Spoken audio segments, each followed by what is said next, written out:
question: does the mitzvos or Aveiros that a person going through conversion has have an effect on the level of the soul they will get after converting? It's a very good question. So let me just repeat the question. It's so good. So we know, so like logically, let's talk logically. So what do we know? That somebody like a Jew who is born, so he's getting the soul based on so it his life is continuation, like reincarnation, the soul, and it's on a level that soul left the world, right, with all of the character traits. He's actually going into this existing soul. So it was stingy, it's stingy, angry. So all of these beautiful things are going to in this soul. I think it's I'm just going from logic, so it's maybe yes, maybe no. But in that case, there is no effect. There is no effect. Again, I'm going only from logic. Maybe I'm wrong, but I'm going to explain my logic because that soul has nothing to do with the previous one. So the old soul is going to stay, right? They stay, but it's going to magnify. So what does it mean magnify? If you imagine like huge barrel, right? Huge barrel of whatever empty, and the old non-Jewish soul was few drops on the bottom, and now you have like water, and now you have the whole barrel of wine, right? So that's the Jewish soul. Just a minimum of comparison what persons get. So is that like affects this wine? In my mind, no. Right, but maybe it's going to. Of course, we don't know Hashem's calculations. Maybe it's going to is taken into consideration based like, but only taken in consideration. It's not continuation of something else. So because why? Because we know that the day is actually the birthday of the person when he or she got the soul, and it's very interesting when somebody converts there with the whole family. So let's say them and 3 kids. So all of them have a birthday on exactly the same day, right? It's very interesting. So him, his wife. It's very very practical, very convenient. So you have a birthday, like everybody's happy birthday. Very interesting. Right. But what I learned today, it's very interesting. Today we have a Talmud class, so we learn in Avodah Zarah. And it's very interesting topic we learn. So it's about end of the days. I think I spoke about last time also. So just continuation. So it's about end of the days and how other nations are going to come and say, yeah, we did all of this for the Jews. Hashem said, you did not do anything for the Jews. You did it for yourself. And it says when Hashem came to the land of Canaan, and he said, and he saw that they did not perform these 7 laws of Noah. Right? 1 second. How did it start? It start like this. So nations of the world would complain. Hashem said, look.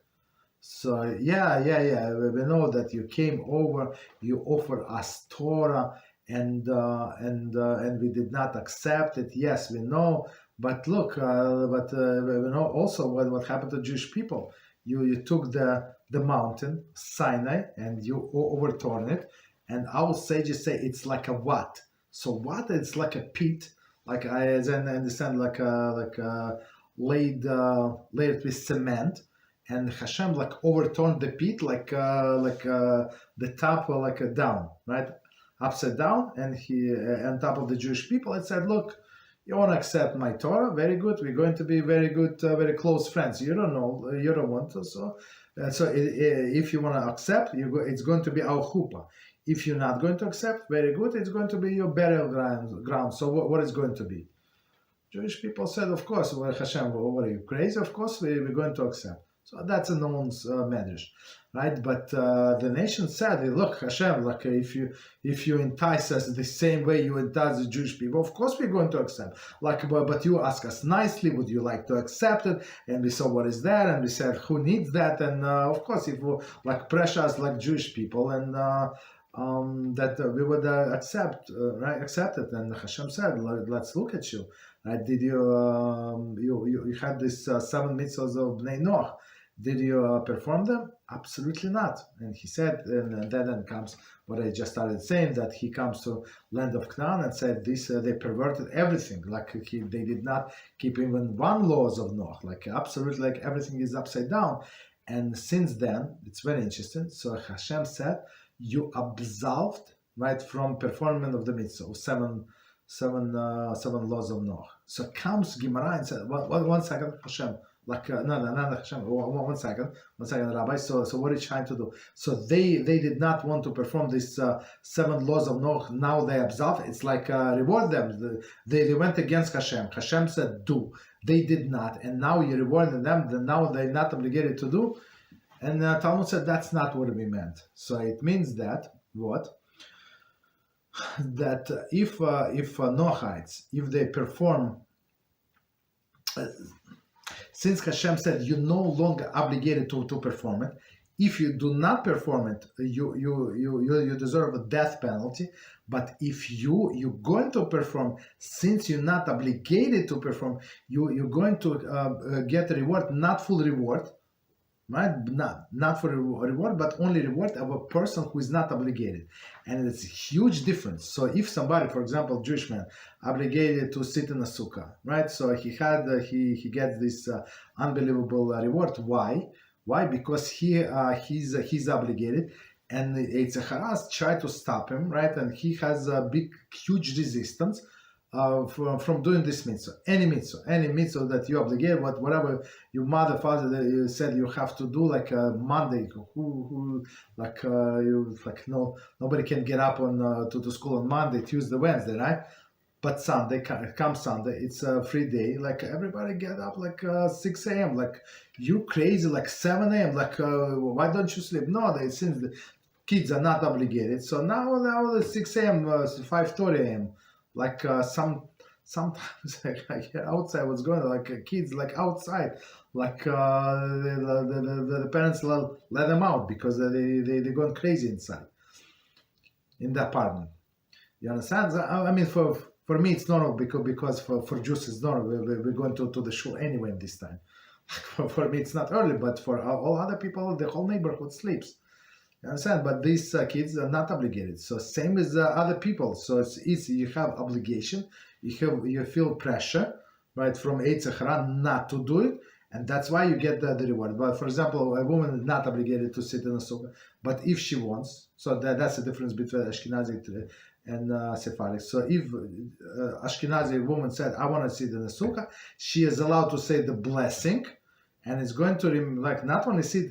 Be a blessing, and she's going to be rewarded, but of course not on the level of a man, because again she's not obligated. So now since Hashem said, so these Noachites no longer obligated to do the mitzvahs.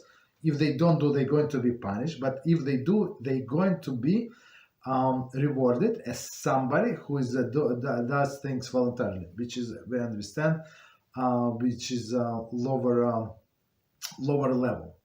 And it says in the Talmud, so even if the Gentiles said, no, I want to serve Hashem, it is impossible, because all other people, they don't serve Hashem because they don't perform these 7 laws of Noah. So if nobody performs, so Hashem said it is absolved, and it's actually the same with in some sense with I mean, it was similar thing in Judaism, right? When the court of Ezra said that every time when a man is with his wife, right? So they have to go to the mikveh in the morning. So mikveh in olden days, you have to go to the river, like lake or something in the winter. Yeah, go do it. Okay, good luck, basically. And in a sense, so men start be less frequent with their wives. The wives start complaining.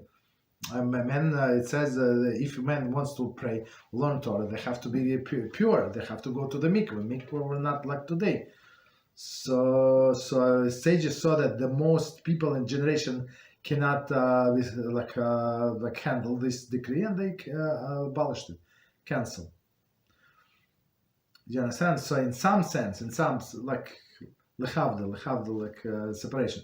So Hashem said, look, you don't want to do the 7 laws, okay? You're not obligated, meaning you're not going to get reward, but still the punishment you're going to get. So that's a scary thing that we learn about the Noachites today. Right? So even somebody wants to do it and said, no, I want to do it. No, you're not, since it is not up to everybody, so you cannot just volunteer. It's like a woman. She wants to sit in the sukkah or shake a lulav in Esrog. There is no problem. You can do it, and you're going to be rewarded. But reward is not going to be like men reward, because men he's obligated and he has a strong resistance. Okay. What else? Thank you, Rabbi. You're welcome.